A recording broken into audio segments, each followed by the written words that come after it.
নমস্কার বন্ধুরা, ন্যাভিগেটিং life with অর্কর একটি নতুন এপিসোডে তোমাদের সবাইকে স্বাগত। আজকের এপিসোডটা একটু অন্যরকম হতে যাচ্ছে। আজকের এপিসোডে আমরা এমন একটা প্রবলেম নিয়ে ডিসকাস করব এবং সেই প্রবলেমের সলিউশন নিয়ে ডিসকাস করব যেটা আমাদের প্রত্যেকের ক্ষেত্রে অ্যাপ্লিকেবল। সেই প্রবলেমটা কি? ভেবে দেখো, আমরা প্রত্যেকেই ছোটবেলা থেকে কিছু না কিছু শিখতে চেয়েছি। যদি সেই ছোটবেলার পুরোনো ডায়েরিগুলো বের করি, দেখবো অনেক কিছু লেখা আছে, আমি এটা শিখতে চাই, আমি এটা হতে চাই।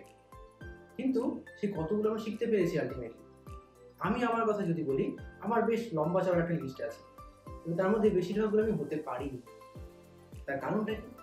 তার কারণটাই আজকে আমরা আলোচনা করবো। কি কারণে আমরা হয়তো অনেক সময় অনেক কিছু হতে চাই, কিছু শিখতে চাই, কিন্তু তাহলেও সেটা করে উঠতে পারি না।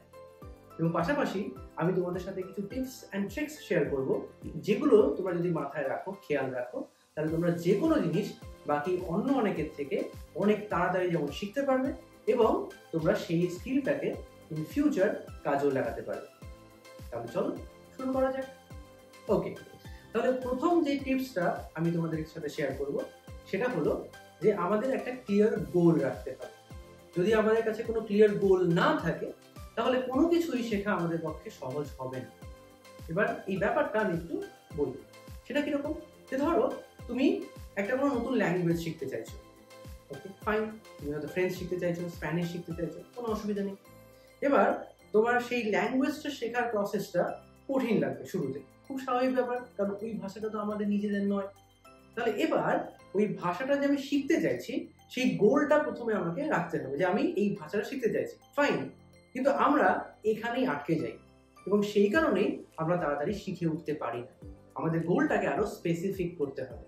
যে এই যে আমি হয়তো ফ্রেঞ্চ শিখতে চাইছি বা স্প্যানিশ শিখতে চাইছি, তো আমার গোলটা এভাবে সেট করতে হবে যে আমি কত দিনের মধ্যে জিনিসটা শিখতে চাই। যখন একটা এরকম টাইম বাউন্ড ব্যাপার থাকবে, যখন একটা ডেডলাইন মতো আমরা সেট করে নেব, তখনই সেই গোলটাকে অ্যাচিভ করা আমাদের পক্ষে ইজি হয়ে যাবে। এবার আমরা চারপাশের মানুষদের সাথে যদি কথা বলি, তাদেরকে যদি জিজ্ঞাসা করি তাদের কি স্বপ্ন ছিল, তারা কি শিখতে চাইছিল কিন্তু শিখে উঠতে পারেনি, তো তারা কিছু একটা বলবে যে আমি এটা শিখতে চাইছিলাম, শিখে উঠতে পারিনি। এবার আমি যদি তাদেরকে প্রশ্ন করি, তখন আমি কি দেখবো যে তারা উত্তর দিচ্ছে যে তাদের একটা হয়তো গোল ছিল, তারা অমুক কিছু একটা শিখতে চাইছিল, কিন্তু সেই গোলটার কোনো ডেডলাইন ছিল না, অর্থাৎ গোলটার মধ্যে কোনো ক্ল্যারিটি ছিল না। যতক্ষণ না অবধি আমাদের গোলটার সাথে একটা ক্ল্যারিটি যুক্ত হবে, ততক্ষণ অবধি আমাদের কোনো কিছু শিখে ওঠা সহজ হবে না। পৃথিবীতে যে সমস্ত সাকসেসফুল লোকেরা রয়েছে, তারা প্রত্যেকেই তাদের গোলটা অ্যাচিভ করতে পেরেছিল because they had a clarity of vision. তো সেই ক্ষেত্রে আমরাও যখন কোনো কিছু শিখতে চাইবো, সেটা যে কোনো কিছু হতে পারে, সেই ক্ষেত্রে আমাদের একটা যেমন গোল সেট করতে হবে, পাশাপাশি একটা ডেডলাইন রাখতে হবে, যাতে আমরা গোলটাতে অনেক সহজে পৌঁছতে পারি। দ্বিতীয় টিপস, খেয়াল করে দেখো, আমাদের প্রত্যেকেরই কোনো না কোনো ভালো লাগার জায়গা আছে।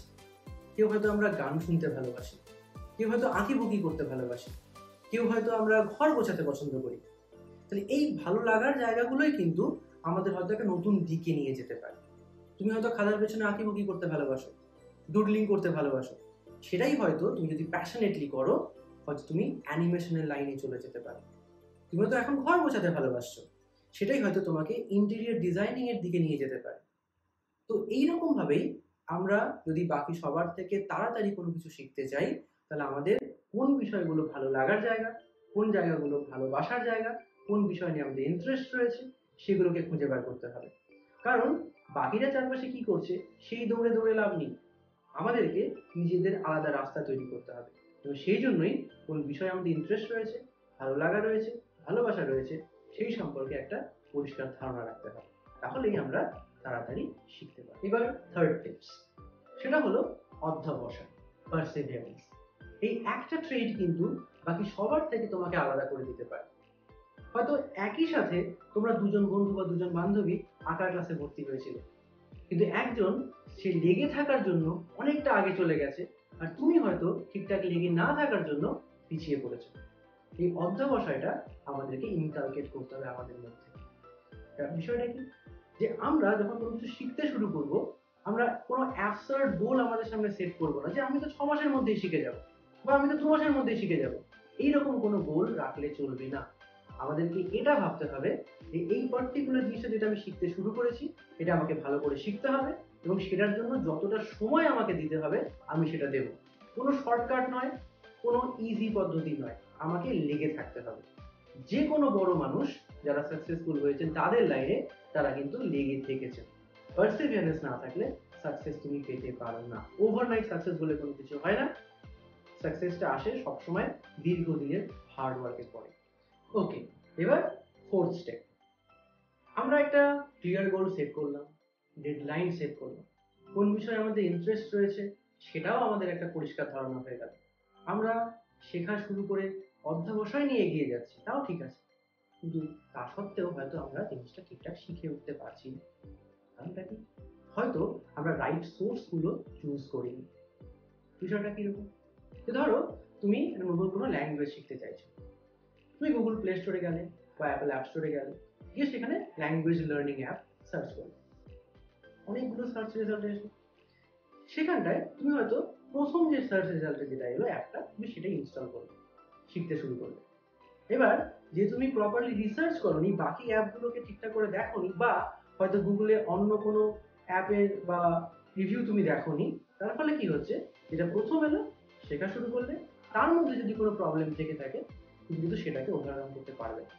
মেবি হয়তো সেই অ্যাপটার যে ইউজার ইন্টারফেস সেটা হয়তো ভালো নয়, মেবি যে সমস্ত এক্সাম্পল গুলো যে তোমাকে শেখাচ্ছে ওই পার্টিকুলার অ্যাপটায় সেটা অতটা ভালো নয়, তোমার জন্য একটু কঠিন হয়ে দাঁড়াচ্ছে। তার ফলে কিন্তু তুমি নতুন উদ্যম নিয়ে শুরু করলেও খুব বেশি দিন লেগে থাকতে পারবে না। তো সেই কারণে যেটা আমাদের করতে হবে, যে প্রপার সোর্স গুলোকে খুঁজে বের করতে হবে।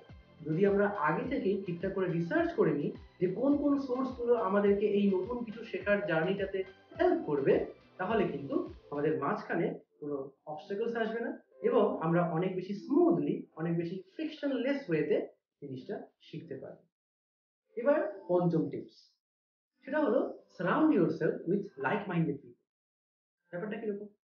যখন আমরা কোনো কিছু শিখতে চাই, তো সেই বিষয় নিয়ে চর্চা যেখানে হচ্ছে, আমরা যদি সেই পরিবেশে নিজেদেরকে নিয়ে যাই, তাহলে আমাদের পক্ষে শেখা অনেক সহজ হয়ে দাঁড়ায়।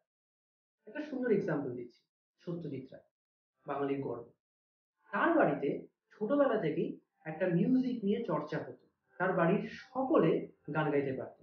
ছোটবেলা থেকেই তিনি Indian classical music, western classical music, এই সমস্ত মিউজিকের মাঝখানে বড় হয়েছে।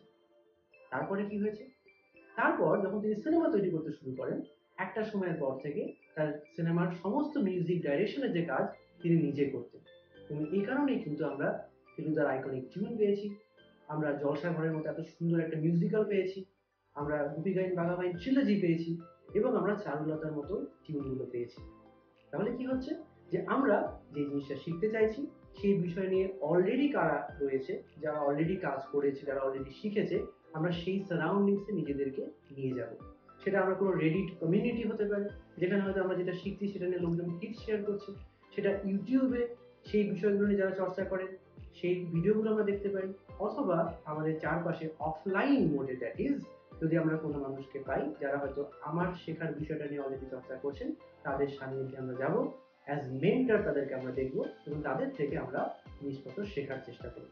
তাহলেই আমরা শেখার জার্নিটাতে বাকিদের থেকে অনেকটা এগিয়ে যাব। কারণ বেশিরভাগ মানুষ এইরকম পরিবেশে নিজেদেরকে নিয়ে যাওয়ার চেষ্টা করে, তারা মনে করে আমরা আইসোলেটেড ওয়েতে একাই নিজের ঘরের মধ্যে থেকেই সব শিখে যাব। ওকে, এবার সিক্স আর ফাইনাল টিপ, প্র্যাকটিস করো, টেস্ট দাও, ফিডব্যাক দাও। সেটা কিরকম? ধরো আমরা নতুন কিছু শিখছি, সেই ক্ষেত্রে যদি আমরা প্র্যাকটিস না করি, চর্চা না করি, তাহলে আমরা ভুলে যাব। তুমি নতুন একটা কোনো ল্যাঙ্গুয়েজ শিখছো, নতুন নতুন ওয়ার্ড জানছো, যদি সেগুলো নিয়ে চর্চা না করো, রিয়েল লাইফে ইউজ না করো, তাহলে তুমি মনে রাখতে পারবে না, ইম্পসিবল। তাহলে সেই ক্ষেত্রে তোমাকে প্র্যাকটিস করতে হবে। তুমি আঁকা স্কুলে ভর্তি হয়েছো, তুমি আঁকা শিখে আসলে, যখন তুমি গেলে আঁকা শিখতে, তুমি সেখানে প্র্যাকটিস করলে, তারপর বাড়িতে এসে যদি আর প্র্যাকটিস না করো, লাভ নেই। এখন অনেকের মধ্যে দেখা যায় যে তাদেরকে যখন কোনো হোমওয়ার্ক দেওয়া হয় যে কোনো ক্ষেত্রে, তারা হয়তো যেদিন হয়তো পড়া থাকছে নেক্সট, ঠিক তার আগের দিন বা হয়তো সেদিন সকালে হোমওয়ার্ক করতে বসছে, সারা সপ্তাহে তারা প্র্যাকটিস করছে না। তার ফলে কি হচ্ছে, তারা ঠিকভাবে জিনিসটা শিখতে পারছে না। এই কারণেই আমাদের প্র্যাকটিসটা করতে হবে রেগুলার। দ্বিতীয়ত কি বললাম, টেস্ট দিতে হবে। তুমি যখন নতুন কোনো কিছু শিখছো, কতটা ভালো মতো শিখছো, তোমার নলেজ গ্যাপগুলো কোথায় থেকে গেল, কোন জায়গায় তোমাকে ইমপ্রুভ করতে হবে, সেটা তুমি তখনই জানতে পারবে যখন তুমি টেস্ট দেবে, পরীক্ষা দেবে। সেটা অনলাইনে সম্ভব, অফলাইনে সম্ভব। তোমার যেভাবে সুবিধা তুমি সেভাবে টেস্ট দিয়ে নিজেকে জাজ করবে যে তোমার প্রোগ্রেসটা কেমন হচ্ছে। এবং সেই ক্ষেত্রে থার্ড যেটা বলা যেতে পারে, তোমাকে ফিডব্যাক নিতে হবে। ফিডব্যাকটা যখন মানুষ দেবে তখন সেটা তোমাকে কনস্ট্রাকটিভ ওয়েতে, পজিটিভ ওয়েতে নিতে হবে। তুমি হয়তো মনে করছো তুমি অনেক কিছু শিখে গেছো, কিন্তু এমন একজন মানুষের সাথে তুমি কথা বললে যিনি এই বিষয়টা নিয়ে তোমার থেকে অনেকটা বেশি জানেন। তিনি বললে যে হ্যাঁ তুই হয়তো শিখেছিস, বাট এই জায়গায় প্রবলেম রয়েছে। এবার আমি যদি এতই বেশি ইগোয়েস্টিক হয়ে যাই যে আমি যদি সেটাকে পাত্তাই না দিই, তাহলে আমার শেখাটা কিন্তু হবে না। আমাদেরকে হাম্বল থেকে আমরা যে ফিডব্যাকটা পাচ্ছি সেটাকে পজিটিভলি নিতে হবে। সেখান থেকে যে মেসেজগুলো আমরা নিতে পারি, যেভাবে নিজেদের ভুলগুলো শোধরাতে পারি সেভাবে শোধরাতে হবে, তাহলেই আমরা কিন্তু এগিয়ে থাকবো। বহু মানুষ কোনো কিছু শেখা শুরু করে পিছিয়ে যায়, তার কারণটা হলো তারা সঠিকভাবে ফিডব্যাক নিতে পারে না। তারা কনস্ট্রাকটিভ ক্রিটিসিজম যেটাকে বলে সেটা নিতে পারে না। তো আমাদেরকে এই ফ্লটাকে ওভারকাম করতে হবে, তাহলেই আমরা বাকিদের থেকে এগিয়ে থাকবো। আশা করি আজকের ভিডিওটা তোমাদের ভালো লাগলো, নতুন কিছু জানতে পারলে তোমরা। যদি ভালো লেগে থাকে লাইক করবে, কমেন্ট করবে এবং এই ভিডিওটাকে তোমার সবার চেনা পরিচিত লোকের সাথে শেয়ার করবে। আবার দেখা হবে পরের ভিডিওতে। নমস্কার।